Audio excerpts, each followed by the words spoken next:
దేవుని యొక్క ప్రేమ నీ పట్ల, నా పట్ల పెరగదు, తరగదు. నువ్వేం చేసినా సరే, మంచిగా బతికినా నీ మీద ప్రేమ పెరగదు. నువ్వు చెడ్డగా బతికినా దేవుని ప్రేమ నీ పట్ల తరగదు. ఇది గుర్తుపెట్టుకో. మరి అప్పుడు ఏమవుద్ది అంటే, దేవుని ప్రేమ నీ పట్ల తరగదు, పెరగదు నువ్వు ఎలా బతికినా సరే.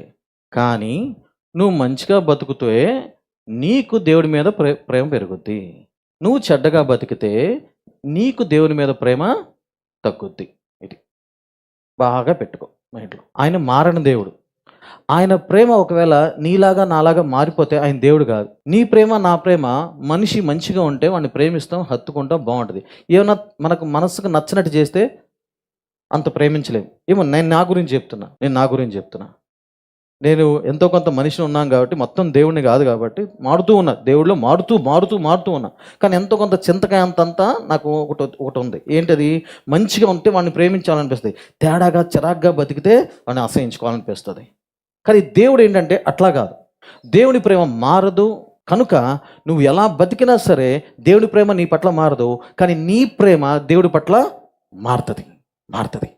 ఒకవేళ కనుక దేవుడికి అయిష్టంగా జీవిస్తున్నాం అనుకో, అనవసరమైన చేస్తున్నాం అనుకో, ఆ పనులు అవచ్చు, చూపులు అవచ్చు, మాటలు అవచ్చు, తీరవద్దు, పద్ధతి అవ్వచ్చు, ఏదైనా చేస్తున్నాం అనుకో, దేవుడి ప్రేమ మారదు. కానీ నీకు తెలియకుండానే దేవుడి పట్ల నీ హృదయం కఠినమైపోద్ది. ఇక దేవుడి మాట లోపల తీసుకెళ్ళవు. ఏంటోలాగా అనిపిస్తుంది. దేవుడి మాటలు, దేవుడి విషయాలు, దేవుడి పనులన్నా సరే లోపలికి ఎక్కవు నీకు. ఎందుకు? నువ్వు ఇష్టం వచ్చినట్టు బతుకుతున్నావు కాబట్టి నీ హృదయం ఏమైపోయింది? దేవుడి పట్ల కఠినమైపోయింది. కనుక అవి రుచించవు. దేవుడి పాటలన్నా, దేవుడి మాటలన్నా, దేవుడి పనులన్నా, దేవుని మందిరం అన్నా, దేవుడి ప్రజలతో సహవాసం అన్నా ఎక్కువ. అందుకు దేవుని ప్రేమ నీ పట్ల ఎప్పుడు మారదు. నువ్వు చెడ్డగా బతికినా, మంచిగా బతికినా, కానీ నీ ప్రేమ మారిపోద్ది. సో అందుకు నేనేమంటానంటే, ఎందుకు అనవసరంగా దేవుడి ప్రేమని మిస్యూజ్ చేసుకోవటం, వ్యర్థం చేసుకోవడం ఎందుకు?